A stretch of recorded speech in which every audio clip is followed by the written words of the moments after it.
Now we have an esteemed panel, and in this particular session, we are going to discuss about gold value chain and how do you integrate global best practices with India-specific policies. That is what we are trying to do, and I think I have a set of esteemed panel speakers. I think my Nandini has introduced the panel speakers.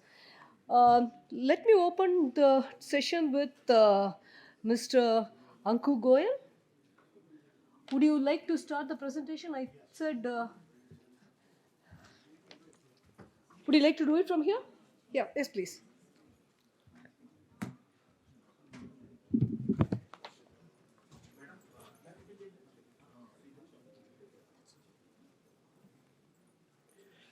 Good afternoon, everybody. I think with the earlier panel discussion where we found that there are almost around 25,000 to 30,000 tons of gold which is sitting, and there has been talks of getting that gold.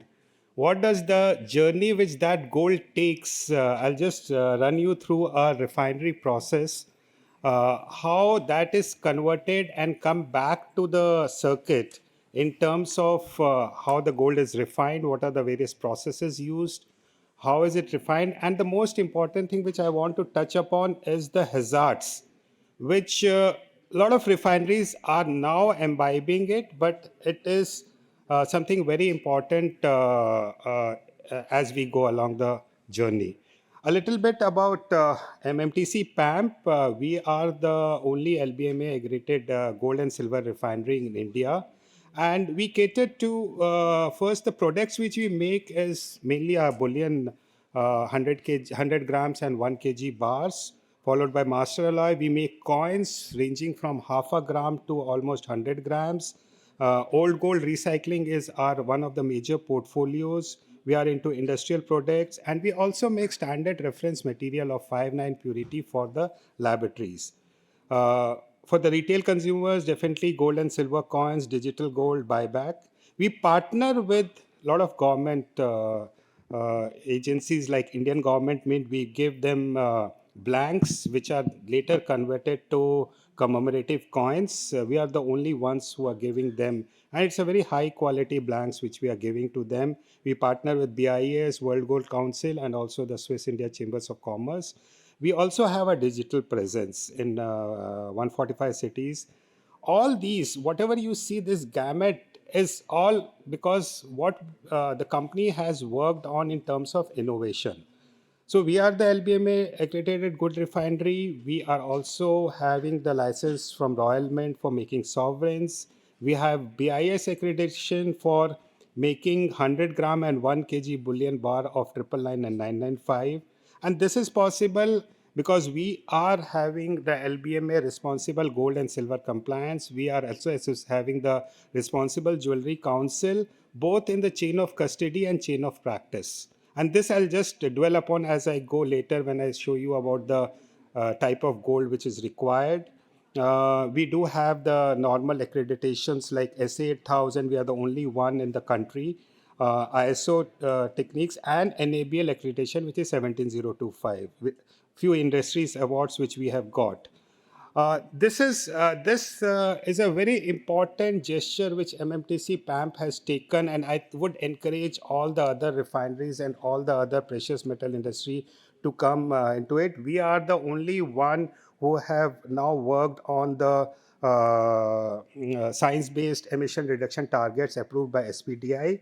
Has so our limited climate change warming up to 1.5 degrees centigrade. So what we are doing, what are the targets we have achieved? Starting from the base year 2018-19, now we will be reducing our scope 1 and scope 2 GHG greenhouse gases emissions by 47% and also the scope 3 emissions by 27.5%.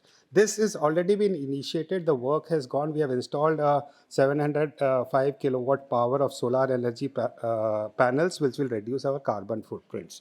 So this is a very important aspect which we want to set up an example as various companies can take this as an initiative, and which even the world is going for the SBTi targets. So how has this journey happened? Before, I'll just take you through the few processes and then what the company has been doing so that that can be imbibed by the other refineries also. So, for a refinery, for the gold which comes from various circuits or the unrefined golds which comes from the market, these are the few processes. Once you have to treat it by pyrometallurgical process, followed by refining. Initial days it was by incorporation and parting. Now chemical refining is coming out as a standard process, followed by electrochemical refining, which gives much more purer gold. And there's a new technology which is called as acidless separation technology, which is a part and it helps in giving us much better gold. I'll not go into details. The first important is you melt the whatever gold you get, you treat it through the various process of aquaregia and remove all the impurities where you get the pure gold. Uh, these are the various process of pyrometallurgical like incineration, volterization, oxidation. Chlorination had been used and some of the refineries in the world are using chlorine to recover gold, but it's a bit of a risky process. So I don't think so anybody in India is using that technology. So these are the few equipments where I would say the center equipment induction furnace is one which can melt gold and give a very homogeneous mixture. Others are being used, but you may have quality issues in the circuit. So initially, and if you see the journey, initially lead was being used, which is by cupellation, and now we use only lead when we are testing the gold in our fire assay method. That has stopped. Chlorination, as I said, was also being used, but that has been reduced. Incorporation is widely used currently in the country, but it is slowly changing with the BIS moving towards Boolean hallmarking, wherein only the chemical refining by Ecoregia and electrochemical refining is approved. Inquartation, which is by treatment with nitric acid and removing gold, is something which we have been a lot of discussion with a lot of manufacturers and jewelers when we are developing the standard for BIS hallmarking of bullion, where we found that a lot of people are shifting from the incorporated technique to chemical refining and electro refining. Now, what is this chemical refining? I know many of you may be knowing who are running refineries, but in a very short way, what is electro refining? You take the unrefined doré, we call it doré, which is comes this thing. We convert them into anodes, which moves towards the electrolysis cell. It's a normal electrolysis process where the solution of gold chloride, the gold ions move towards the cathode, you form sponge. And by this method, you get gold which is 49 plus. The impurity levels have come down very less, which I'll show you in my subsequent slide. Chemical refining is a similar process, but here you dissolve it in aquaregia and then precipitate using sodium metabisulfate. Here, the impurities removal has to be very critical, and only an expert chemical person, which is very difficult, who can really get to 4.9 gold. But there are certain entities in the world who are using chemical refining and getting 4.9 gold. So these are the few of the differences between electro refining and chemical refining. Major thing is the cost. Electro refining is lesser in terms of chemicals and electricity, while it is more chemicals is used in chemical refining, though the inventory levels are high in electro refining. So and this is one process which is recently we have procured this machine. What it does is whatever unrefined gold comes, we pass it through this machine, which is really, I would say, you can see the technology. It's a green technology, low operating cost, it is safe. So what we do is once we put the metal, all the silver and all the impurities get vaporized. It's selective vaporization, and what you get is only gold and copper, which can be moved towards the electrochemical refining at a very fast pace. And the loss levels, control of hazardous things, fumes is minimal in this case. So these were the various processes, and in order to cater to all these processes, no refinery in terms of innovation or technology can be successful if they don't have a very state of art lab which can treat which can test the material to the last purity. Because if you are working on 49 gold, you need to test it. And if you are working on chemical refining or you need to test the solution which is going out. Otherwise, you will lose gold. For that, ICP is the important part for testing. The gold fire assay is there, or a spark spectrometer is there. So these are the various processes which normally a refinery uses, and there is a lot of scope in India to reach to this level, which MMTC PAM currently has reached. What happens with this? Now, this is a very simple chart. If you see, the left three columns are the ones which shows you have refined gold by electrolytic refining or by chemical refining in a very controlled way. You have to be very specific. You see how the impurities are there. Means you hardly, if the 49 gold, which is in the first column, we get 496. It's almost reaching to 59. You have impurities which is only silver and copper. And our aim is to have copper coming less than 20 ppm. The moment we convert it into 999, which is mostly we sold as 100-gram bars, and this is not us, even other refineries, we add silver to it so that we don't add any other impurities which is there. Similarly, what we have tested some of the chemical refined gold. Purity wise, I'm not saying they are perfect in terms of gold purity. In terms of addition of silver, it's perfect. But what happens and what our people don't realize is the impurities which go with that gold. You can see iron, you can see lead, you can see tin in all ppm levels. And this results into a lot of rejection in jewelry. And the moment a jewelry is made, you have to rework the jewelry, you have to reprocess it. The moment you have gold which is on a which is less purity, you have less defects. Like you can see here, once you cast your jewelry is manufactured using the investment casting process. You can see the difference between the left and the right side. And same thing, there can be cracks because of the presence of iron or presence of tin which is there, or you can have slags which can result into an impure bullion. So this is what happens when you really go with a high technology and with setting up things. The most important in the refining technology is removal of base metals. So these are the various base metals which are there. You can have a look which are different base metals. The best process is how you remove them. What we suggest is you have a radioactive check, a visual check, a magnetism check, because a lot of refined gold gets with the iron which is has to be removed. Then you do the melting in the melting in the proper furnace, where you remove most of the deleterious elements. Just 5 minutes. Yeah.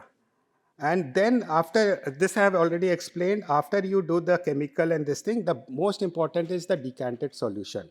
How you treat the decanted solution, you pass it through resin so that you can collect gold, and whatever things which is going out of the refinery is you have all over the full treated water. So these are the things, and for that, the most important thing in a refinery is how you can control the hazards. And here I see a lot of work which has to be done. I'll not go into much details on this. There are fumes which are being generated in the pyrometric process, fumes in the chemical process, the molten metal treatment, or the effluent, which is the chemical process. What you need to do in all these things is how you can handle these things, and all the impurities, how that has to be handled. You need proper suction hoods, series of filters, scrubbers to collect all this so that you can send your operation so that your people who are working are in a proper atmosphere, and whatever you are sending out into the atmosphere, that is also environmental friendly.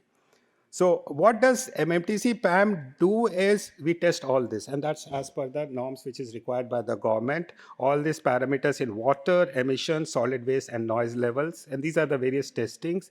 And I can show you we are well within the norms. What you can see, the red is the norm, where do NOx, particulate, and these are the things which are really required. And now government, the pollution board has asked for an online monitoring. in order to be really sustainable in our process. So I've explained various hazards which are there, and what I want to conclude is each refinery has to assess what is the capability they have and how they are mitigating these hazards. Thank you. Thanks very much. Thank you very much, Ankur. And this was a very interesting talk about how refining and how domestically how we are trying to produce gold. How we are mining gold. In this context, I am just going to go to Mr. James Jose. James, how do you think in India? um responsible mining, responsible sourcing. How is it being taken in India? What is the consumer awareness, whether it is industries or whether it is individual buying? How is the consumer awareness about this, and what is your take on this? As far as good afternoon, everybody. As far as the trade is concerned, we know there are responsible sourcing practices like violation of human rights, money laundering, and so many other things. But as far as the consumer is concerned, he is mostly concerned with three things. One is whether the gold is legitimately sourced, is tax-paid gold. Number two, whether it is free of adulterants like iridium, ruthenium, or copper insert or gold inserts. Then the third question is whether the purity what he's paying for, 22 carat, is it 22 carat, certified by BS or other things. So these are the three issues for the consumer is concerned. And these three things are mostly taken care of by the trade, especially when the mandatory hallmarking is introduced. Because all of us know that from 350 tons per annum 3 years back, it has now gone up to around 1,000 tons per annum HUD hallmarking. So these 1,000 tons of jewelry or 12 crore pieces, that is having full traceability in terms of where it is coming from, weight, purity, and all these aspects. And now the next loophole is the 24 carat products. Now jewelry hallmarking is only up to 23 carat, 23.5 carat. 24 carat is exempted from mandatory hallmarking. So 10 to 15% of the domestic demand is for investment bars and coins, which is not hallmarked. Of course, there are jewelers selling 24 karat products which is not certified, which is not even 999. So these issues are taken care of shall be taken care of by the coming mandatory hallmarking of bullion. The government is working on the SOP for that. As of now, it is proposed that any gold sold in the country with 100 grams and above, because we cannot in the initial it has to be done in a phased manner. So we are exempting the smaller quantities, smaller bars, 5 gram, 10 gram, 20 gram, like that. It is proposed that all bars above 100 grams and 1 kilo, that shall be hallmark. So to that extent, we will be having standardized products in 24 karat also, with all these issues taken care of.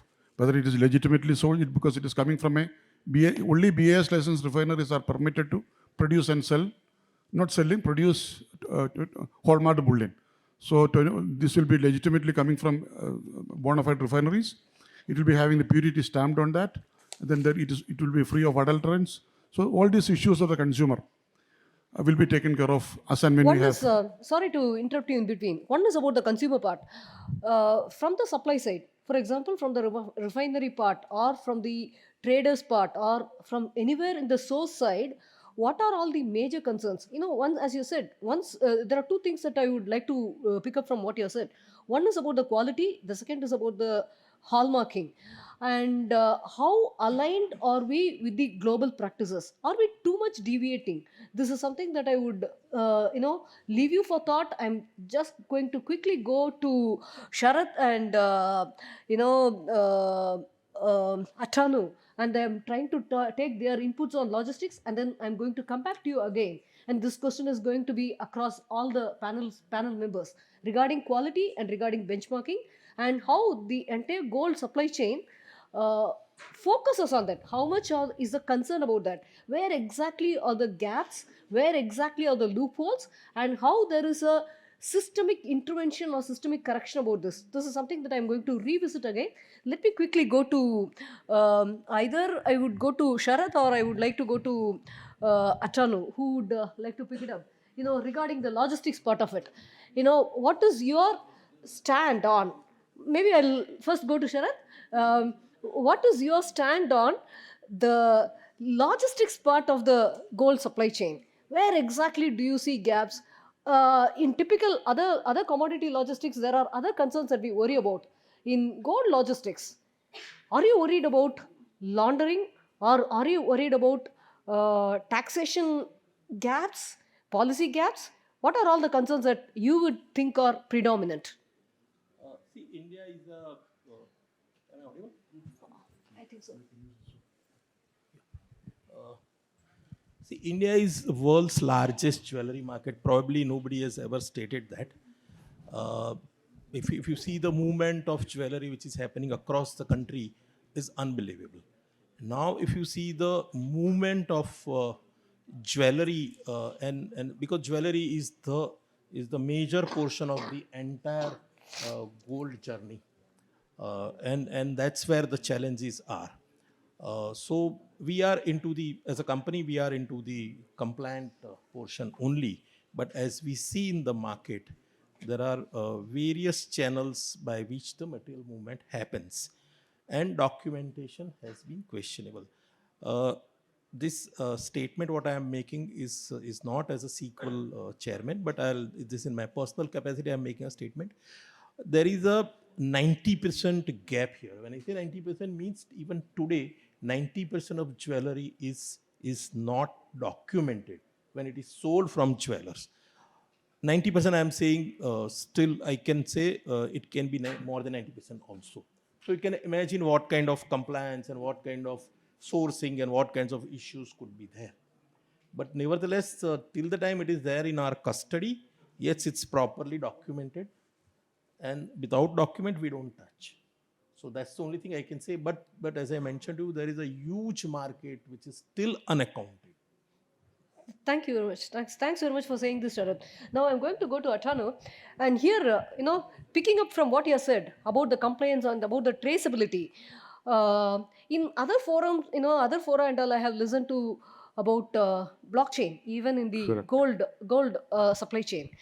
What kind of technologies are we looking at? Are we looking at? Is there a possibility for any kind of technology-based interventions to consider the market inefficiencies, or to look at the traceability, to look at the responsible gold, or even about the recycling part, which we have been talking about quite some time in the morning onwards? Yeah. Yeah. So let me put a bit differently. Since Brinks is one of the largest global provider of logistics of gold and silver, so we do got a balance between international plus domestic right together. So what happened is it's all started with responsible sourcing. Start from there, right? And in our case, when it comes to import, so we have our own couple of things, like we do software check, we do anti-money laundering check, we do that's simply connected to our global systems along with a lot of other systems, right? And then we also make sure that that the refineries are absolutely approved properly, channelized by LVMA approval or other approvals are there, where human rights is taken care of, where money laundering is not there, all those, right? Now, when it comes to, so basically, when we take the materials right in India and then deliver it to the market, up to that level, I can only tell you that yes, things are perfectly all right. In the domestic market, I think Sharad Bhai has nailed it already. So yes, there are a lot to do in the domestic market, but it's probably that more the rules and regulations. I was just listening that one gold policy, Indian standard way of running things like Dubai standard they have done. I think those are the things we need to come up in one forum. So that's where I will stand today. Let me add, you touched upon the blockchain. In fact, as a company, we have already got the blockchain technology into the place, but unfortunately, market is not yet warmed up, and people have not shown any interest to really implement. But we are ready with the technology with us. Okay. Thanks for saying this, Sharad. So, Achalo, since you said about Dubai gold or Singapore gold, To us, I have discussed this a while ago as well.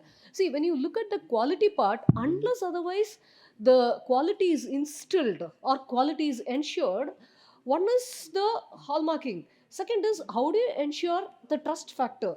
See, Indian gold. Do we look at an Indian gold with as much trust as we look at uh, gold which is purchased from Dubai or any other markets? Today morning also our chief guest was speaking about Dubai doesn't is not a sourcing, is not a sourcing country, is not a consumer country, is not any, is only an trading. Basically a country where trading happens. But how are we able to instill this trust factor, and where is the gap that we see in what we do in India, and what are your specific inputs? Either, what are all the major concerns, and what are your specific inputs for you to say that these are some of the things that one must consider for instilling trust in the supply chain? Yeah, I mean, so two ways to look into, right? So I will personally not talk about the quality and mistrust, because that's something that I think I think we should present it bit differently to consumers, which we didn't do it as of today. So Well, let me interrupt here. See, yep. when I'm saying about this trust factor quality, maybe I may not even mind. See, each one has its own. For example, every consumer or every demand is not for a 24 carat. Correct. Even if I'm going to say about 18 carat, can you guarantee that it is an 18 carat? Even if I'm going to look at 9 or even 11 carat, can we guarantee that it is 9 carat or 11 carat? That's what I'm saying. The trust factor in terms of what you get is what you have been promised for. Correct. So that's where I'm coming, right? As a logistic partner, my job is to take it and deliver it. So I really can't comment on that, right? So alternatively, what I believe out of logistics, I think there are a lot of things can be done, right? So we must have the right policy to set things right, right? Sometimes it may be tough, nasty, but we must come up with, right? Then again, listen, it's not even in year, right? Dubai came up as Dubai's own policy, UAE goods policy, right? And then when it comes to trust factor, I think it's more into what policies we're coming up with. I think it's from day one. My father had the same policy probably which is running today. They used to go to a small local jewelers, get things sorted out. We haven't changed anything for years, right? So logistic wise, my job is to deliver, I deliver. But when you ask me that can I guarantee what I'm delivering, it's very difficult. Yes, we do it for a lot of large companies where we know where it is heading. So if you say internationally, when we see how things work, so we have seen that this LBMA details and how the responsible sourcing works. We have seen pretty good move on mobile market industry perfectly well when we deliver. We know where is it coming, where is it tracked, which mobile company we are sending, where is it going to use, which mobile is going to use those. You can track those in mobile market. Sure. You can do that in expensive jewelry, but normally in our market, I think lot to do. That's where I will leave it. So I think let me add here. The key factor is the integrity of the supply chain. Integrity of the supply chain in India between two of us, I can confidently say, even for Correct. Brinks and Sequel both, there is no question. Globally, it is unquestionable. Okay, but that is the integrity of the supply chain within our custody and the movement, whatever. Beyond that, production and all those things, no supply. Very valid point. Very valid point. Let Yeah, me go we to cannot Ms. guarantee. Nirupama. See, from what Achanu and Sharat are saying, see, do you see that there is a conflict between the trust that I have in my jewelry or my supply chain, and is it a standardization of the process? Is there a conflict? Is there a conflict between the trust value that we put up in any of our buyer or a trader or anybody, and what are all the policy elements that might help into intervening in them? Thank you. I think we'll have to divide this entire trust issue into two things. So, one is trust between customer and the business, and the other is trust between business and business. If you actually take the jewelry business from a customer to the business point of view, the retailer here, uh, the trust is fairly high. The reason for that is it doesn't matter. And how are we measuring this trust? We're measuring it to some extent on at what value I'm buying and at what value I can sell. Now, as the earlier panel had said, that today selling gold anywhere else apart from your local jeweler is very difficult. I've done it through refineries, it works well. I've tried it once and it worked beautifully. But for the average individual who doesn't probably know that as well, they go back to the jeweler.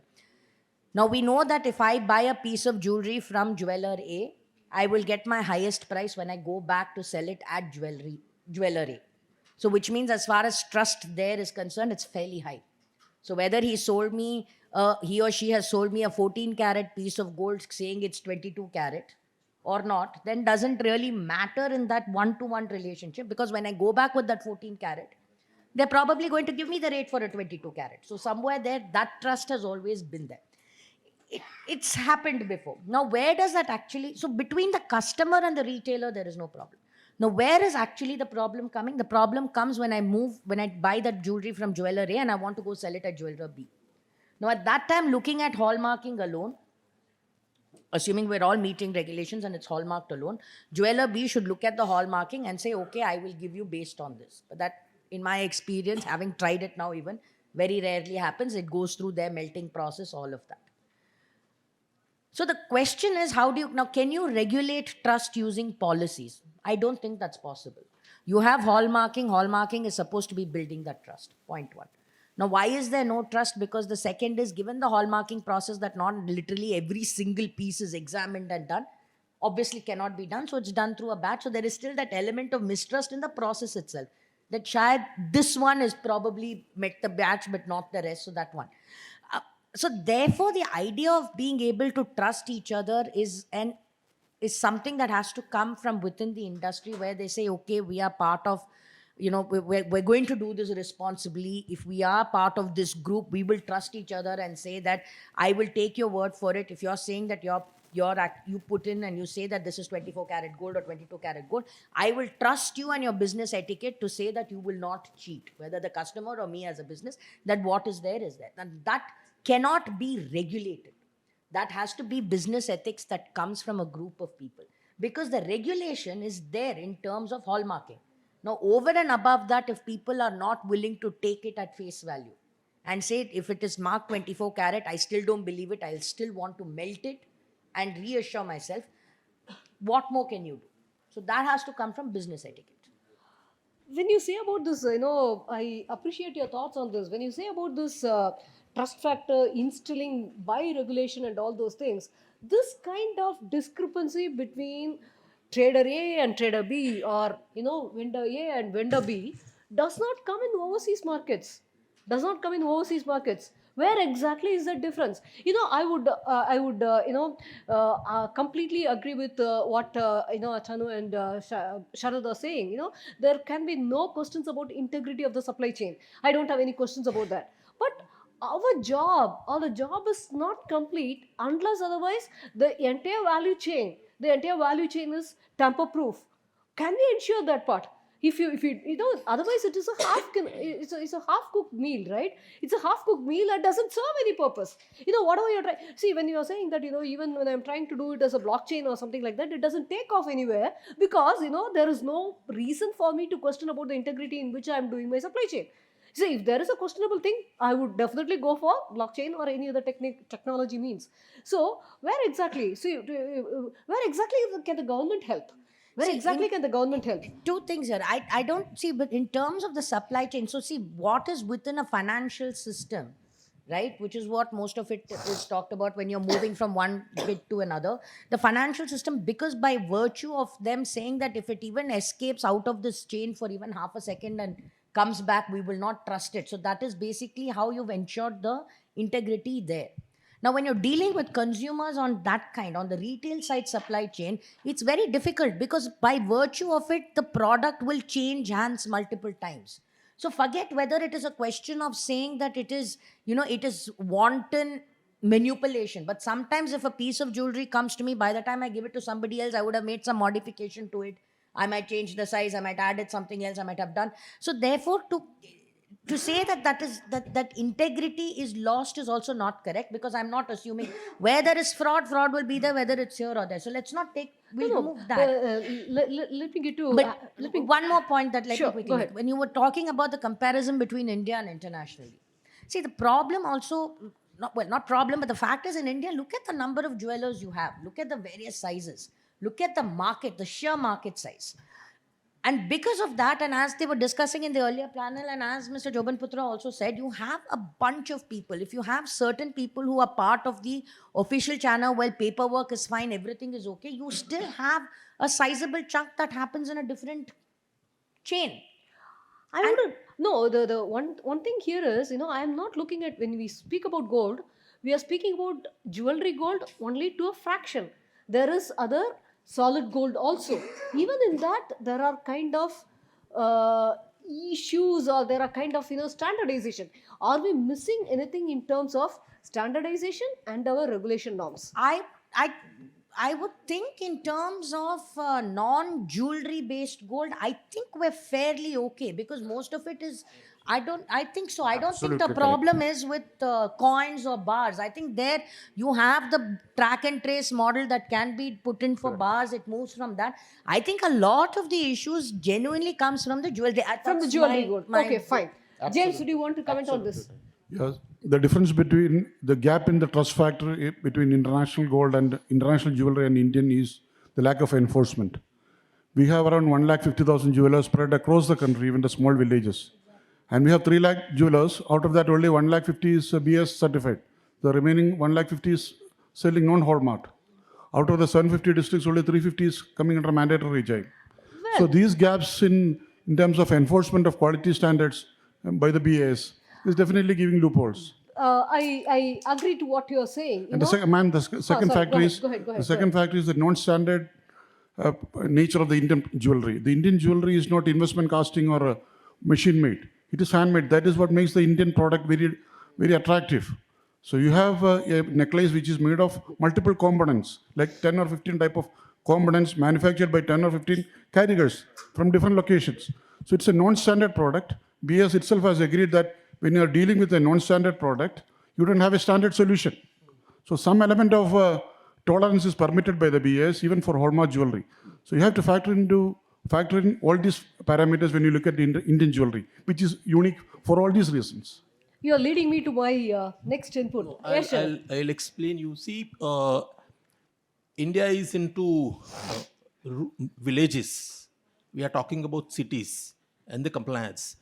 I'll tell you one real-time example. I have seen a village, which is probably taluka headquarter, having a population of some 10-15,000. And as usual, it has got one road, MG road, which is there in all the towns of the country. On that Every city MG has an road, MG road. MG road has 37 jewelers in that small town. Now you tell me all those 37 jewelers are surviving, and believe me, I am proudly saying I am the biggest logistics guy in the country, but I am not visiting that town and city. What must be happening, how it must be going, and how all those things. And still we are living in that age of, the rubbing the gold on a black stone, and there is no shade card to match. Father has told son that, okay, this is the yellow and this is 24 karat and this is 22 karat. In that communication, what is left, what is missed, nobody knows. So reaching the integrity to that level, it will take some ages. He is telling 3 lakhs jewelers. Nobody is sure about whether we have 3 lakhs jewelers or 5 lakhs jewelers. And hallmark has not reached there also. So if you are talking about the complete integrity, as far as jewelry is concerned, nobody can confidently say.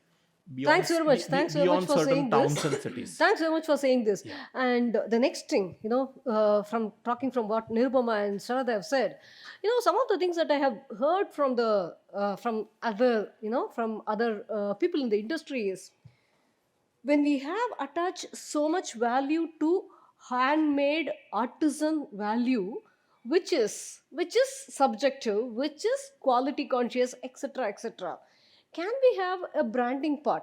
Like, I have a Rolex watch, you don't ask my price. I have, I have premium brands. Can I have Indian gold or Indian gold jewelry or artisan pieces or one of a piece, where you don't look at the making charges, you just give a price for it, and this is the set price. This is the set price. And what is your take on, if we are talking about one extreme of supply chain integrity and our artisan value? What is your take on that? Open to everybody. Okay, let me start Please, because go this ahead, is a go ahead, pet Nirupama. topic for me, not just in the context of jewelry, but across board. I think India as a country has failed to create brands. I don't think we have ever created a brand in that sense. We have a problem because we have traditionally been used to supplying white label goods, and the brand is there, starting with our own denims from Arvind Mills, which don't get marketed. And I think somewhere there that has also slipped into our psyche as consumers. And I think that is a problem. But I'm hoping this will change today because with the advent of e commerce, we are seeing that change. Because you see, we can no longer, if you're using e commerce as a point of sale, you can no longer be a white label good. If you're using e-commerce to sell, and as for gems and jewelry, now there is a target, there's a separate regulation, there is rules. We have to create brands. Now, that's where it comes in. For that two things, so this is the business enabling, because e-commerce will act as an enabler for brand creation, for brand recognition, because tomorrow, if someone has to remember me and what, I can't change my product description because they're unique. I have to search by a brand name and say, okay, in this person, what else do they have? First point. Second, I think that cultural shift has to happen amongst us. And this is not just for jewelry. It starts with your anything that has been traditional and passed on, starting with, your saris and your cloth and whatever it is, everything, every kind of handicraft. That's been a specialty. But you have the same, which is machine made, that is also available, but at half the price. But we choose not to. We expect handcrafted any kind of craft to actually lower their price rather than actually incentivize them. I think that cultural shift also has to happen. Can I say something? We have this GI tagging in DPIIT, so I think it's high time that we do the branding of jewelry. Maybe there are attempts actually, Kolkata branding, IGPC can tell you, or even for southern jewelry. And if you do the GI tagging, it helps the e-commerce and put it on platforms, not only Amazon and Flipkart, but even ONDC and other such platforms being created by different ministries. Thanks so very GI much, Shubha tagging ma'am. is an important thing. Thank you very much, Rupa ma'am. Thank you very much. Any others in the panel, I will please. add one actual thing which is happening in the market today. Every lady would like to have a piece of polki jewelry. I think I am right. And polki jewelry is excluded from hallmarking. Okay. And the biggest market of polki manufacturing, probably many people may not know, is Bikaner. Bikaner has around 2,500 to 3,500 karigars. And I am not picking up more than couple of shipments a day from Bikaner. And I'm sure all those people, they are doing the business and earning. At least they will produce 10 gram of jewelry per day, multiply by 2,000, 2,500 karigars. How much output is coming out and how much is the raw material going in? It's completely unaccounted. I am going to Bikaner every day. I am bleeding. That root is bleeding. Still I am servicing, thinking that one day this market will become compliant. So there are so many ifs and buts, and there are so many things in this country. That is one. And in the jewelry design, you cannot plug everything. I am sure there will be always some loophole. If we plug at least 75% of the loopholes, then we are doing a great job. Yes, please. Professor, you raised a very important point about trust deficit. Now, to my mind, and all the experts are sitting here, I would address my question to Mr. Jose and also to the two logistic partners. The biggest deterrent to trust is GST. Now, if you take 1,000 tons of hallmarking that you mentioned, I'd like to know from you what percentage of that 1,000 tons pays GST, because it is hallmarked. So you've done all the professional work on that. My second question to you: all the logistic networks that you say work on documents. If they work on documents, how many of them that you deal with and you deal with actually pay GST? Because the moment you pay GST today, you also have to pay income tax. Your income tax guys are very smart now. That is what I So told you. therefore, the point I'm making is the biggest deterrent to trust, as I see it, from the other side of the table, is GST. And GST is getting more and more painstakingly correct, and therefore more and more troubles will arise. Thank you. Thanks so much. Let me add here, if you see, as a consumer, if I ask you, if you go and buy a 10 lakhs rupees car and will go and spend 1 lakh rupees on the accessories, so as a consumer, nobody is worried about the taxes. It is the trader, they are worried about the taxes. And I'm still, I have not got the answer to the whole thing. Trader, after not paying the GST, taking a risk on his head, and he is not retaining the 3% of the GST what he has not paid to the government. No, I'll come to your. What you are telling is, as far as our systems are concerned, we do not have any material going through our system which is not documented. Now, the biggest loophole we have is the e-way bill. I don't think I will say anything beyond this and leave it. Let's probe this a little further. You have a document that you're transiting, let's say 100 grams of gold, right? If you have a document of 100 grams of gold, on the 100 grams of gold, we know what is the GST amount. Sure. So when you transmit a document from one person to the other, the GST must be enlisted on that document. If it is not enlisted, then what is the value of this document? I'll come to that. See, there is a system which is prevalent in the jewelry movement, is the consignment sale, approval memo. All these are which are there in the which are there in the GST system. That is one. Number two, as a logistics partner, if you ask me that what is the documentation sanctity I have, you come and ask me documents. When I say documents, not my documents, even my customer's document. That means the document which customer has given me while moving the material, I have it stored in a digital form for last 3 years. So any agency can come and ask me that have I moved the material with a proper document? I will come and produce. But I am not a policeman. I cannot go behind those documents' validity. Sir, coming to the GST part of hallmarking, the figures I have quoted is from the BAS website, HUID portal. So this 1,000, let me come. The 1,000 tons of jewelry has already suffered 18% GST for hallmarking.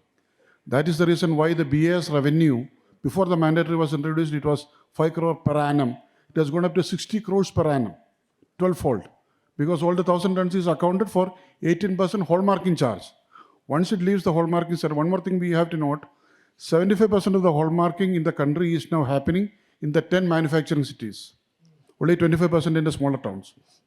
But what happens is that, all of us know, the moment it leaves the hallmarking center and it reaches the wholesaler, then the next level of invoicing, we don't know. No, but how will you get input credit? So the first point, hallmarking is done in the first point of sale. They are taking the input credit. But down the line, it reaches so many unorganized players and all that. I don't want to go into the details. So we can confidently say at the first point of sale, Sir, it is hallmarked at the hallmarking center and the goods are suffering 18% GST for hallmarking charges. The 3% GST, we don't know. Sir, GST this on trade sales. is little funny kind of a trade. Let me give you a classic example of silver. Silver is the product where the unaccounted or unorganized trade should not happen, being the bulky item and the heavy item. I will not get into anything beyond this. But when the banks, everything is imported officially, banks sells officially, after that it gets sold in cash, all jewelry is into cash. And this is the reality of life. That is the reality. No, but the reality then, if that is the reality, then what are we talking about? So there can never be a trust factor there. That is what I am saying. That is what I am saying. As far as the bullion is concerned, there is a definite trust factor. As far as jewelry is concerned, you cannot have a trust factor. Okay, Sir, I'll give one more example. if I please go ahead. Just give me Complete. the last example. See, we are handling lot of. In fact, I'll give an actual thing. There is lot of silver being offered to God. You know, the typical thing is a chhatra which is given to God or a goddess. Just now, few weeks before, Ayodhya temple is being started now. It's not the right word, but it's inaugurated. Ayodhya temple has 20 ton of silver, and everything is going to India government mint for processing it. They themselves tell that the purity is going to be questionable. It's not going to be 20 ton 100%. When it comes back after refining, it may be 10 ton, it may be less also. And then it is offered to God. Professor, So this can is I the ju- situation. Now what do we do? yeah, can I think just say- yes. So please just go a ahead, quick Som. thing. Taxes and purity, as we discussed, it's a problem. It's the elephant in the room. Purity now, hallmarking is being addressed, but we said that, the way we buy gold at the start, large quantities of gold is the biggest problem even for recycling, because when you buy through cash, etc., etc. And the moment we open GST as a debate, I think we will be here for 4 days and discussing the thing. The fact of the matter is there is a significant amount, I would not say significant amount of tax avoidance that's happening here, both in terms of GST duty as well as in terms of using cash which is not tax paid to buy gold. How to break this? This is why we said at the point of buying, we need to address buying. It's a leaky bucket otherwise. Yeah, sorry, Thanks, and Om. just quick, Thanks, quick, Om. quick point. And as consumers, we are equally to blame, because when we go there and they say here is it and here is the GST, we say, "Okay, can we reduce the GST and do it?" So we are also, if I as a consumer am willing to pay the tax that is there and do it, then the jeweler will sell it to me and the chain will go up. One more question, since we have been talking about Dubai, my friend from Dubai, Abid, is there. He wants to have a question. Can I have the mic to do, Abid, please? See, one first fundamental thing, Mr. Jadu, you were saying, like, the trust factor. The crux of the thing, whether you speak about GST or something like that, the main thing is that realization and understanding of the problem, or at least acceptance of what exactly is the issue.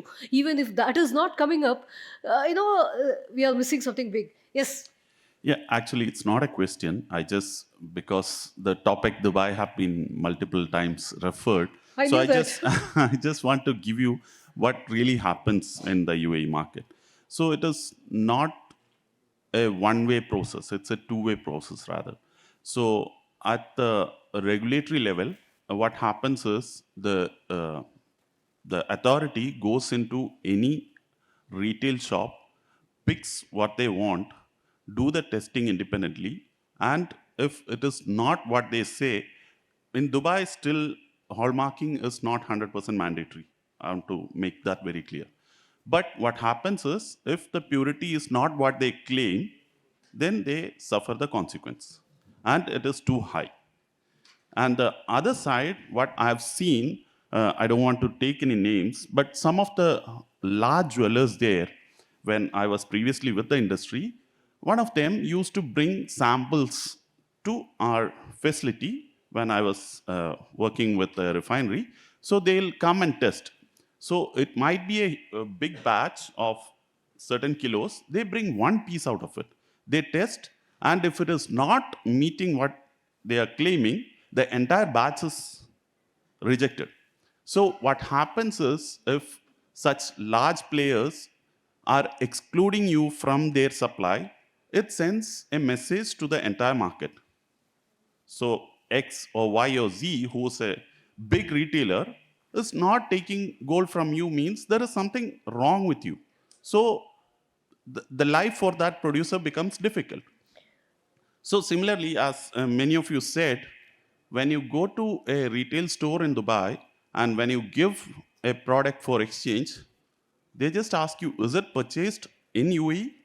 If the answer is yes, then there is no further confusion about whether this is 18, 22, whatever.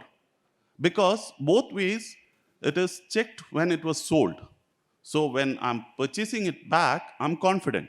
I don't need to take it to a melting process or redoing the assay or anything. So it is from both sides, from the government as well as from the industry, there is a self-regulated process. This is why it is working in UAE. We are talking about self-regulation, and in fact, I don't want to talk about that self-regulating part. We were talking to Harish some time ago. One thing is, yeah, see, when you look at Dubai or UAE, most of the business units, they are out of the, they don't, they have home elsewhere. The punitive risks is very high. The punitive part is very high, which is where I was trying to prod into coming into regulatory part. In somehow the our informal sector is too large for us to address this. Perhaps that's what I guess. Any other questions from the floor? Any other questions or any other observations from the floor? Yes, yes, Suresh. So, having seen on both sides, because I know. so Dubai people. what I would point here is more than the punitive part. It's about a jeweler trying to show where his connects are to I would say circumvent any kind of a potential punitive action. So that's what always kind of plays a role, and that's where the primary trust factor is completely breaking down. So how does it? How does any rules and regulations go beyond that? Is something that's not been put in a proper framework. That's my comment on it. Thank you. Thank you very much. Yeah. The Indian market is evolving. Like this, the same self-regulatory mechanism, the Indian corporates are doing it. And 45% of India's domestic business is handled by the corporates. So I can easily vouch that this organized sector is doing that self-regulatory checkings. It's happening. The share of their business is going up. So over a period of 5 to 10 years, India will also be at par with Dubai or overseas market, organized market. Thanks very much. Thanks very much for your time, my esteemed panel speakers. We are truly indebted to have you here and to hear your views. Thanks very much.